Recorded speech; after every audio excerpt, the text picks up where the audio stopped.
Good morning friends, চলে এসেছি নতুন আরেকটি ভিডিও নিয়ে। আচ্ছা, এখানে প্রথমে আপনারা দেখতে পাচ্ছেন এটা হলো ড্রাই বাথ। ড্রাই বাথ অর্থাৎ ফার বেবি বা পজ বেবিরা যখন বাচ্চা থাকে, যখন ওদের 4টে ভ্যাকসিন কমপ্লিট হয় না, তখন আমরা এই ড্রাই বাথ দিয়ে ওদের ফুল বডি ক্লিন করতে পারি, যাতে কোনো টিক, ফ্লি বা কোনোভাবে যাতে কোনো দুর্গন্ধ না আসে। আচ্ছা, সব থেকে বলে রাখি ভালো হলো আমাদের এখানকার বায়োগ্রুম, তারপর আছে ওয়াল আর্থ বাথ, আরও অনেক ভ্যারাইটিসের রয়েছে। আপনারা দেখতেই পাচ্ছেন এগুলো সব স্প্রে ফর্মে। চলে আসি এবার ওয়াইপসে। এটা হলো পাপ্পি ওয়াইপস। এখানে আরও অনেক রকমের ওয়াইপস আছে, কিন্তু এটা হলো হটস্পট ওয়াইপস, যেটা হলো কোনো বেবির গায়ে যদি কোনো রেড হটস্পট বা কোনোভাবে যদি কোনো র্যাশ থাকে তাহলে এটা ইউজ করবেন। আর ক্যাট ওয়াইপস আপনাদেরকে আমি প্রথমেই দেখিয়েছি।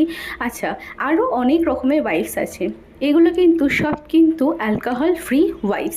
এগুলো আপনারা 4 মাস অবধি বেবিদেরকে প্রতিদিন আপনারা ওদের গা ক্লিন রাখার জন্যে, ইভেন ওদের ফেস, পজ এবং অ্যানাল ক্লিন রাখার জন্যে আপনারা এই ওয়াইপসগুলো আপনারা ইউজ করতে পারেন।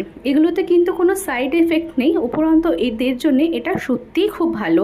আর তারপরে চলে আসি, দেখুন আরও অনেক রকমের ওয়াইপস আছে। এগুলো হলো স্পেসিফিক কান আর চোখের জন্যে ওয়াইপস, যেটা দিয়ে শুধু কান চোখ ক্লিন করা যেতে পারে।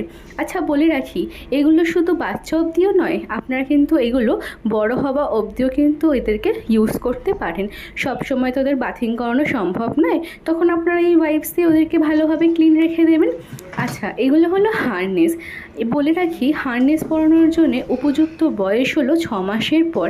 আরও অনেক কিছু তথ্য নিয়ে আমি আবার একটা নতুন ভিডিওতে আসব, কিন্তু প্রথমে বলে রাখি এটা আমার ফার্স্ট ইউটিউব চ্যানেল। যদি কিছু ভুল ত্রুটি হয়ে থাকে দয়া করে ক্ষমা করে দেবেন, একটু লাইক সাবস্ক্রাইব করে দেবেন।